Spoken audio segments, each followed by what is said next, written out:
Assalamualaikum warahmatullahi wabarakatuh. Alhamdulillahi wa kafa. Wassalatu wassalamu ala al-mustafa Sayyidina Muhammadin ijtaba. Wa ala alihi wa sahbihi Dhawi sidqi wal wafa wa ba'd.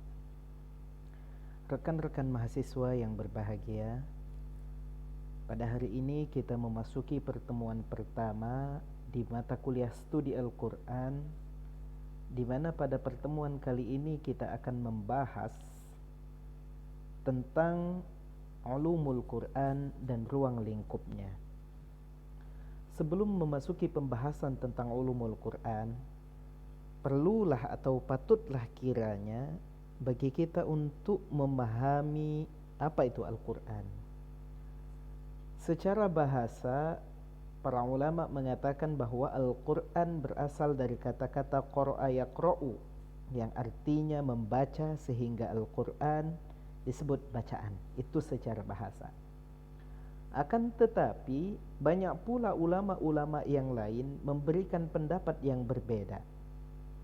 Sebagai contohnya, ada Imam Asy-Syafi'i rahimahullahu ta'ala yang menyatakan bahwa Al-Quran bukanlah mushtaq, bukanlah bentukan dari kata-kata yang lain, karena ia merupakan nama khusus bagi Al-Quran, seperti kata-kata Taurat dan Injil yang memang khusus bagi kedua kitab tersebut.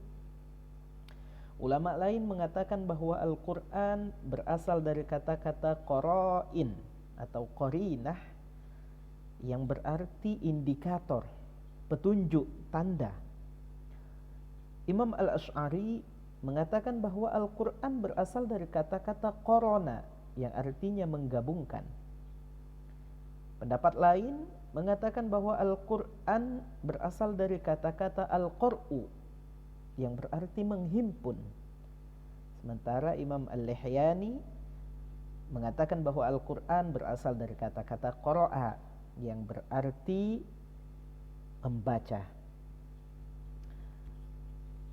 Apapun pengertian secara bahasa tersebut, ulama kemudian memberikan batasan secara istilah, secara terminologis. Misalnya dalam mabahith fi ulumil Quran, Al-Quran didefinisikan sebagai kalamul mu'jiz al-munazzal 'ala an-nabi sallallahu alaihi wasallam al-maktub fil masahifi al-manqul anhu bitawaturi al-muta'abbud bitilawatihi. Bahwasanya Al-Quran adalah kalamullah, bahwa Al-Quran adalah firman Allah yang berupa mukjizat. Mukjizat itu artinya adalah sesuatu yang dapat melemahkan lawan tanding. Karena Al-Quran berkali-kali menantang kaum musyrikin untuk membuat Al-Quran yang serupa, atau 10 surat yang serupa. Bahkan di akhir Al-Quran menantang kaum musyrikin untuk menghadirkan satu surah yang serupa dengan Al-Quran. Tetapi hingga saat ini, betapapun usaha yang dilakukan oleh manusia dan jin, tidak ada satupun yang mampu membuat Al-Quran tandingan, bahkan surah tandingan. Al-Munazzal 'ala Nabi sallallahu alaihi wasallam, kalamullah ini kemudian diturunkan kepada Nabi Muhammad sallallahu alaihi wasallam. Berarti kalamullah yang lain yang diturunkan kepada nabi-nabi yang lain tidak bisa disebut sebagai Al-Quran. Al-maktub fil masahif, Al-Quran ini kemudian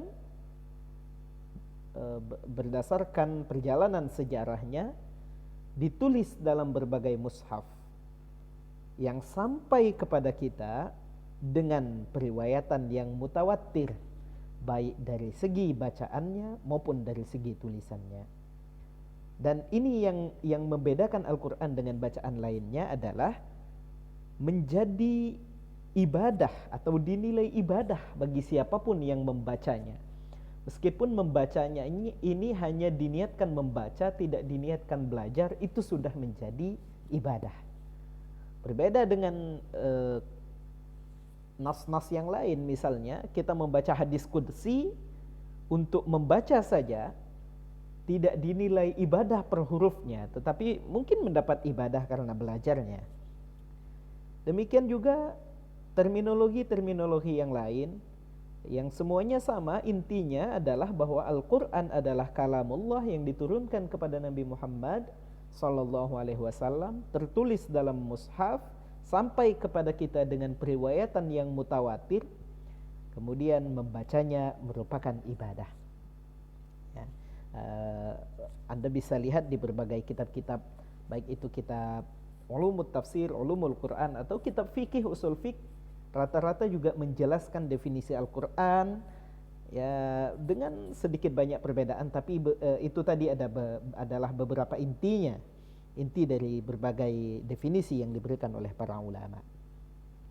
Selanjutnya, setelah kita mengetahui apa itu Al-Quran, maka kita juga mengkaji tentang ulumul Quran atau studi Al-Quran. Ulumul Quran merupakan bentuk idhofah, tarkib idhofi antara dua kata, yakni ulum dan Quran. Ulum itu berasal dari bahasa Arab, artinya kumpulan ilmu. Secara istilah, Imam Jalaluddin As-Suyuti menjelaskan bahwa ulumul Quran berarti ilmun yabhathu fihi an ahwalil kitabil azizi min jihati nuzulihi wa sanadihi wa adaihi wa ma'anihi al-muta'alliqatu bil alfadhi wal muta'alliqatu bil ahkami wa ghairi dhalik.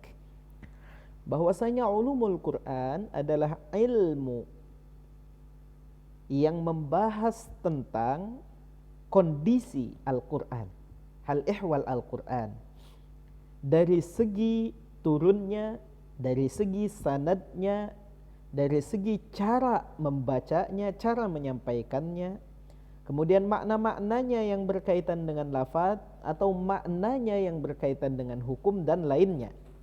Itu semua masuk dalam definisi ulumul Quran. Definisi yang lainnya misalnya menyatakan bahwa ulumul Quran itu adalah segala pembahasan yang berkaitan dengan Al-Quran dari berbagai macam sisinya. Ya, kira-kira itu beberapa contoh yang disebutkan oleh Imam Az-Zarqani, misalnya dari proses penurunannya, susunannya dalam mushaf, bagaimana pengumpulannya, penulisannya, cara membacanya, cara menafsirkannya, dan lain-lain, itu semua masuk dalam ulumul Quran. Kemudian Imam Ali As-Sabuni misalnya juga menjelaskan bahwa ulumul Quran adalah segala pembahasan yang ada kaitannya dengan Al-Quran. Maka tidak heran kalau kemudian para ulama menjelaskan bahwa ada puluhan ribu cabang dari ulumul Quran. Karena apapun yang kita kaji, ketika itu tujuannya untuk mengkaji Al-Quran, atau kajian apapun yang kita lakukan yang bersumber dari Al-Quran, itu semua merupakan bagian dari ulumul Quran. Bahkan sebagai contoh, seseorang pelaut misalnya, ia membaca di ayat Al-Quran, marajal bahraini yaltaqiyan bainahuma barzakhul la yabghiyan, bahwa ketika dua lautan bertemu ternyata airnya tidak bisa menyatu, kemudian ia dengan kemampuannya melakukan analisis terhadap berat massa airnya masing-masing untuk menjelaskan maksud dari ayat ini, itu juga sudah masuk dalam bagian dari ulumul Quran. Begitu luasnya ulumul Quran ini, maka para ulama setidaknya menjelaskan dari sekian banyak itu, fokusnya atau ruang lingkupnya dibagi menjadi beberapa bagian. Yang pertama, proses turunnya Al-Quran, nanti bicara di situ tentang tempat turunnya, sejarah turunnya, dan sebab turunnya. Kemudian juga ada yang berbicara tentang sanadnya. Ada yang bicara nanti tentang bagaimana periwayatan Al-Quran ini berpindah dari satu kota ke kota lain, dari satu guru ke guru lain, hingga saat ini sampai kepada kita. Ada pula yang berbicara tentang ada al-qiraah, bagaimana cara membacanya. Ada yang bicara tentang lafaz-lafaznya. Ada pula yang bicara tentang makna-maknanya. Ulama lain misalnya dalam Al-Burhan fi Ulumil Quran membagi 3 cabang utama dari ulumul Quran. Yang pertama adalah tauhid, karena memang salah satu bagian terbanyak dari Al-Quran adalah tauhid itu. Kemudian ada pula yang kedua zikir, fa inna dzikra tanfa'ul mu'minin. Dan yang ketiga adalah hukum. Tapi apapun kesimpulannya, yang jelas ulumul Quran itu amatlah luas, yang kalau kita lihat beberapa cabang ilmunya saja, misalnya nanti kita bicara tentang mawatinin nuzul, tawarikhin nuzul, sababun nuzul, qiraat, tajwid, bahkan adab membaca Al-Quran juga merupakan cabang dari ulumul Quran. Dan tak lupa khattil Quran, atau lebih dikenal dengan rasmul Quran, cara penulisan Al-Quran juga merupakan cabang dari ulumul Quran. Terakhir, ada beberapa rujukan yang saya kira penting, di samping rujukan-rujukan yang lain yang begitu banyaknya, tetapi ada 3 kitab utama mungkin yang bisa kita kaji lebih jauh, yang juga menjadi referensi utama di mata kuliah kita. Pertama dari Imam Az-Zarkashi yang wafat tahun 794 Hijriah. Beliau punya kitab, nama kitabnya Al-Burhan fi Ulumil Quran. Ada juga Imam Jalaluddin As-Suyuti yang wafat tahun 911 Hijriah. Beliau punya kitab Al-Itqan fi Ulumil Quran. Dan juga ada Imam Az-Zarqani atau Az-Zurqani yang wafat pada tahun 1367 Hijriah. Beliau memiliki kitab Manahilul Irfan fi Ulumil Quran. Saya kira demikian yang dapat disampaikan pada pengantar ini. Selanjutnya kita dapat lakukan sesi tanya jawab melalui pesan WA atau langsung nanti ya, bisa langsung ditanyakan. Demikian yang dapat kami sampaikan. Wallahul muwaffiq ila aqwamit thoriq.